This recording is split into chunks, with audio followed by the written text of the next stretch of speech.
São Paulo desde a estreia, São Paulo no Brasileirão desde a estreia do Hernan Crespo, os dados do Data ESPN.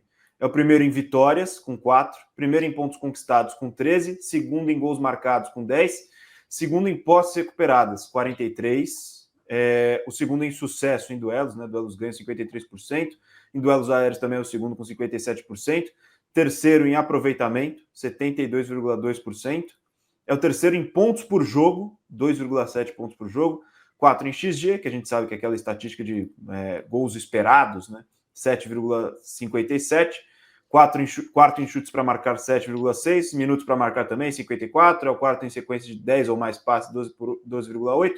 E 4 em clean sheets, que é jogos sem ser vazado, 2. Mas também com o detalhe de que teve esse pênalti do Internacional e contra o Fluminense também um gol sofrido completamente. São Paulo nem contra o Fluminense, São Paulo nem estava sofrendo perigo, e contra o Atlético Paranaense também, né? Só que o Atlético Paranaense é Copa do Brasil. Mas enfim, quero saber do Ilcinho e depois também do Renan, porque o Renan falou, é difícil não fazer a comparação, né? Até o Giovanni Basqueira mandou aqui no superchat, disse o seguinte: trocamos um ordenhador de pedras por um treinador. Não sei se chega a tanto, mas é difícil não fazer essa comparação, porque há poucas semanas, poucos dias, na verdade, a gente estava falando em briga contra o rebaixamento.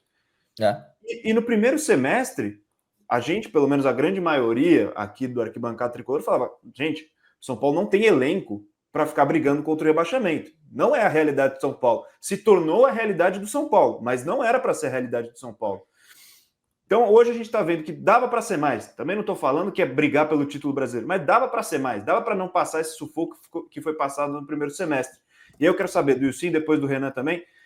São Paulo criou uma identidade com o Crespo, já. É claro que é pouco ainda, 7 jogos sob o comando dele, mas já criou essa identidade com o Hernan Crespo, Ilcinho?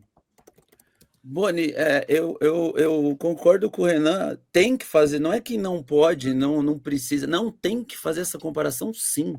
Essa comparação tem que ser feita, porque narrativas foram criadas em cima de o nosso elenco é fraco, os jogadores para brigar para não cair. Essa comparação tem que ser feita. E outra coisa também, a mesma galera que criou a narrativa está criando uma narrativa tipo, vamos esperar porque o Zuba ficou invicto 14 jogos. Irmão, os 3 primeiros jogos do Crespo, agora que são 5 vitórias, o São Paulo joga 5 jogos da mesma maneira, com propriedade, sendo dominante. Eu me dou ao luxo de falar que o São Paulo ontem joga mal e ganha melhor, ele é melhor que o Inter e joga mal comparando com as outras partidas. Mas como o Crespo mesmo disse, o São Paulo tentou jogar da mesma maneira. Os meninos têm um padrão de movimentação, como o Renan disse, que os 2 volantes passam ao mesmo tempo, porque os 5 lá de trás estão postados. O São Paulo hoje tem um padrão a ser estudado. Os times conseguem ver o São Paulo com uma força. O São Paulo toca a música que quer dançar. E só isso. Eu acho que é uma coisa que a galera tem que entender assim, ó. O Crespo é melhor que o Zubeldia? Muito. Mas, tipo, muito. Há anos... um mês do Crespo era 10 do Zubeldia. Muito. Não, é muito mais que o muito. Agora, se a passagem do Crespo vai ser melhor ou pior que a do Zubeldia, a gente não sabe. Mas que o Crespo já fez mais que o Zubeldia, menino, é só não ver quem não quer. Porque, cara, a narrativa do nosso elenco é fraquíssimo, caiu por terra, porque a gente continua com os mesmos desfalques, perdemos o Wendel, que aí perde a rotação.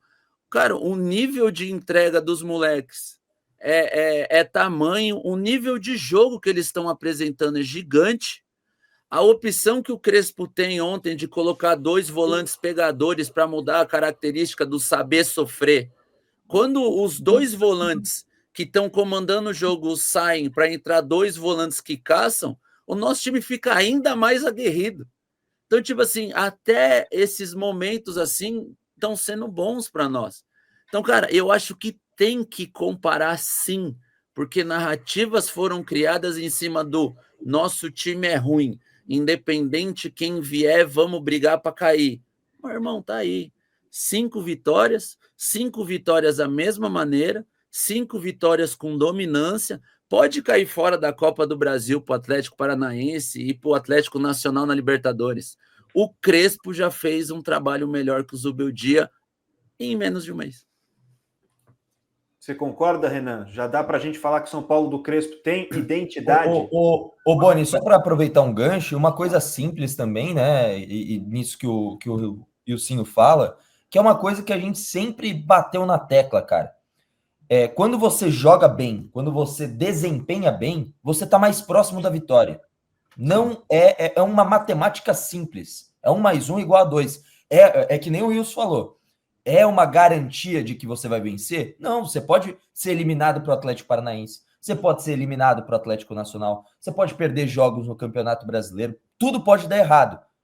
Mas é muito mais difícil você ter sucesso jogando mal, jogando de uma forma que não tem nada de novo, uma forma assim meio Deus me ajude, sabe? Lança a bola na frente e vê quem é que sobra, vê quem que dá uma casquinha, vê quem consegue fazer um pivô e só tem um tipo de jogada. É muito mais difícil você ter sucesso assim do que você trabalhar o jogo, do que você jogar bem.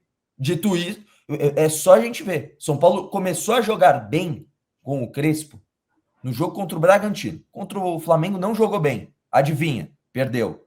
Contra o Bragantino não conseguiu ganhar, mas mostrou uma evolução. Depois dali para frente, até às vezes a sorte ajuda o time que joga bem. Mas esteve perto da vitória contra o Bragantino. Também, eu acho que foi até melhor, mereceu a vitória, na minha visão. Mereceu, para mim foi melhor que o Bragantino. Mas ali é o caso do time que joga bem e deu um azar. E a bola bateu no Alan Franco, desviou e entrou, fez um gol contra. A bola bate na trave, você chuta, passa perto, você chuta, o goleiro faz uma puta defesa, o adversário. Acontece, vai acontecer mais vezes. Não foi a última vez que aconteceu, não. São Paulo vai ter mais vezes que vai jogar bem e vai empatar. E às vezes vai ser eliminado. Acontece, a vida é assim. O que não pode é se contentar com jogar mal pra caramba e falar, é isso. É isso que tem. É isso que dá para fazer. Vamos ficar com isso. Vamos se contentar com isso. Porque o São Paulo tá mal, porque o São Paulo isso, ok. O São Paulo tá mal financeiramente. O São Paulo tem... Eu não acho que um elenco necessariamente curto. Para mim é um elenco que tem qualidade. Tá sendo demonstrado aí, pô. Tá jogando e com todos aqueles desfalques. Lucas tá fora. Oscar tá fora. O Rian, que ia ganhar a chance, tá fora. Caleri tá fora. Então, assim, dá para jogar bem. E jogando bem, você tá um passo mais próximo da vitória.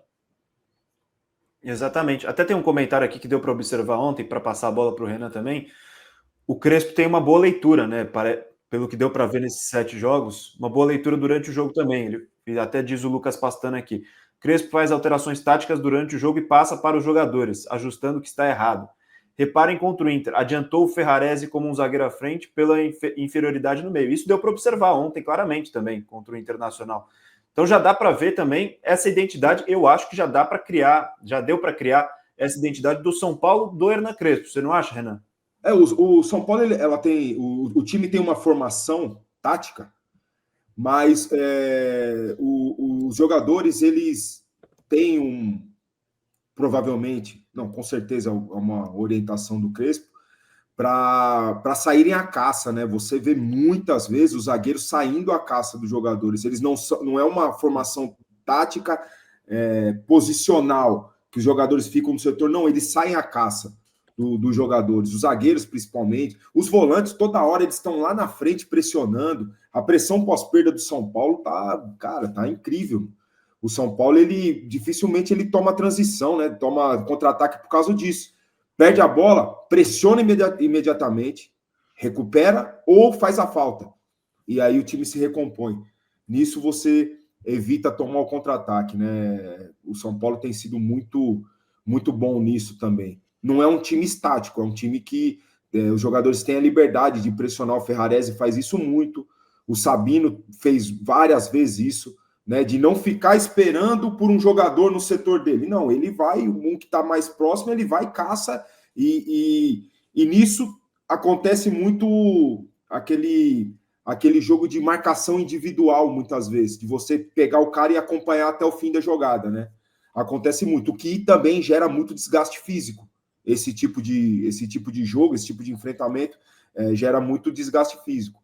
E uma dúvida que fica para mim, já que o Wendel vai ficar aí cerca de um mês parado, né, pelo que falaram, né, a lesão é um pouco grave aí, uma lesão muscular um pouco extensa aí, deve ficar um mês parado, e nesse mês parado do Wendel, são muitos jogos, né? Se continuar no mesmo ritmo de meio de semana e fim de semana, é praticamente 8 jogos, né, no período. Se ele, de fato, ficar um mês parado, né? É a questão de também botar o Patrick para jogo, né, cara? Não sei como é que tá o treinamento do rapaz, não sei se o Chacon vai gostar dessa minha ideia, mas inevitavelmente vai ter que botar o menino para campo, velho. Não tem jeito. E o Enzo não vai... tem à disposição. Mano, contra o Vitória, põe o banguzinho inteiro, paizão. É só vamos. Não, e uma coisa, né? E é o que eu disse em outros programas, cara. Eu não vejo o Crespo abrindo mão das alas serem laterais. Eu não vejo ele abrindo mão.